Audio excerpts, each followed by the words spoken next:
Telangana junior డాక్టర్లకు ఇచ్చిన 2 హామీలపై ప్రభుత్వం జీవో రిలీజ్ చేసింది. ఉస్మానియా గాంధీ హాస్పిటల్స్ లో వసతి గృహాల నిర్మాణానికి నిధులు విడుదల చేస్తున్నట్లు ఉత్తర్వుల్లో పేర్కొంది.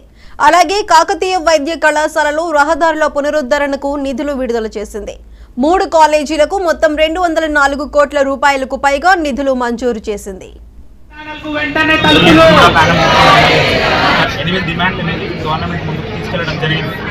కేవలం ఇప్పుడు తీసుకెళ్ళడం జరిగింది కాదు, గవర్నమెంట్ ఫామ్ అయినప్పటి నుంచి కూడా వాళ్ళకి మేము లెటర్స్ ఇవ్వడం కానీ మా ప్రాబ్లమ్స్ కానీ తెలియజేయడం జరిగింది. అయితే లాస్ట్ 2 నెలల ముందు కూడా మేము స్ట్రైక్కి వెళ్తామన్నట్టుగా నోటీస్ ఇస్తాం. ఎలక్షన్ కోడ్ అది ఉంది, దయచేసి ఆగండి అని చెప్పేసి వాళ్ళు రిక్వెస్ట్ చేసి మేము ఆగాము. ఇప్పటివరకు కూడా గవర్నమెంట్ నుంచి అటువంటి పాజిటివ్ రెస్పాన్స్ లేదు. సో మా డిమాండ్ ఏంటంటే ముఖ్యంగా ఫస్ట్ది జియో స్టైఫండ్ రెగ్యులరైజేషన్, అంటే ప్రతి నెల వచ్చే స్టైఫండ్ రెగ్యులర్గా ఇవ్వమని కోరుతున్నాము.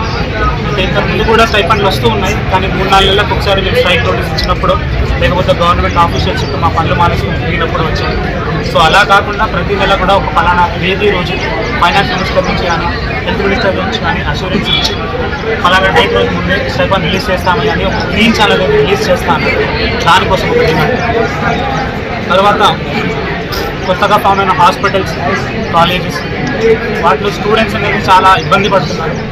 సరైన హాస్టల్ ఫెసిలిటీస్ లేకుండా, సరైన బేసిక్ ట్రాన్స్పోర్ట్. ఆంధ్రప్రదేశ్ ప్రభుత్వం ఈ నెల 27న